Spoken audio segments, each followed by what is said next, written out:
मित्रांनो नमस्कार, मी Amol Dakne Shivshakti agro agency मार्फत आज प्रगतशील शेतकरी आहेत करपे साहेब. तर आधी साहेबांचा परिचय करून घेऊ. मी भाऊसाहेब करपे, राहणार पिंपळगाव कुंजिरा. माझा सध्या 4 एकर ऊस आहे. माझी लागवड मागच्या ऑक्टोबर मधली आहे. मी साधारणपणे सुरुवातीपासून तर आतापर्यंत डाकणे सरांच्या मार्गदर्शनाखाली KPGS इंडस्ट्रीजचेच खतं वापरली आणि मला अतिशय उत्तम रिझल्ट मिळाला. आज साधारण 12 महिन्याचा ऊस झालाय. समाधानकारक वाढ आणि ऊसाची जाडी आणि 28 ते 30 कांड्यावर ऊस गेलाय. मला एकदम अतिशय चांगला असा रिझल्ट मला या डाकणे सरांच्या मार्फत त्यांच्या इंडस्ट्रीच्या खतं वापरल्यामुळे अतिशय उत्तम प्रतिसाद रिझल्ट मिळाला.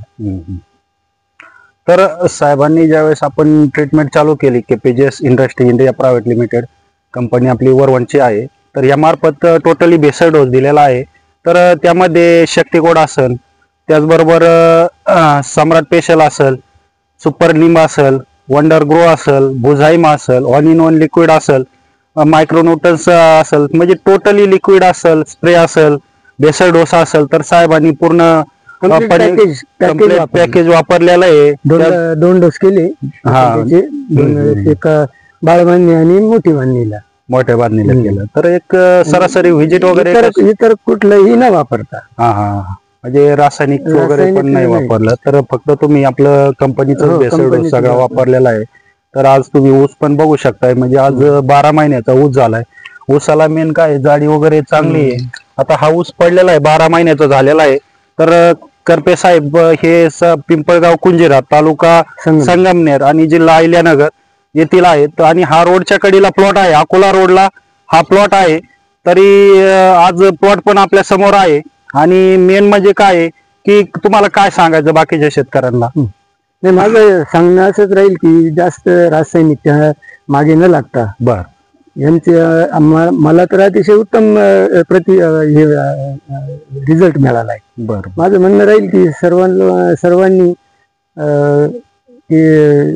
आपल्या कंपनीचे खत वापरून उत्तम प्रकारे आपल्याला उत्पन्न मिळू शकतं. तर टोटल किती क्षेत्राला आपलं मटेरियल वापरताय तुम्ही? मी 4 एकर आहे सध्या माझा ऊस. 4 एकरला आपलंच म्हणजे इथं सुरूचा प्लॉट आहे आणि पलीकडे खोडवा आहे. तर कसं वाटतंय खोडवा? अगदी म्हणजे कोणी म्हणणार नाही खोडवा आहे. अति दर्जेदार खत, म्हणजे एकदम चांगला रिझल्ट मिळाला. आणि इतर काही टाकलं नाही. आणि व्हिजिट वगैरे कसे वाटते? व्हिजिट दर 15 दिवसाला 8 दिवसाला कधी कधी साहेबांची व्हिजिट होते. त्याच्यात काही अडचण नाही. आली अडचण तर याला एक अजून काही आवश्यकता असली तर ते येऊन सांगतात.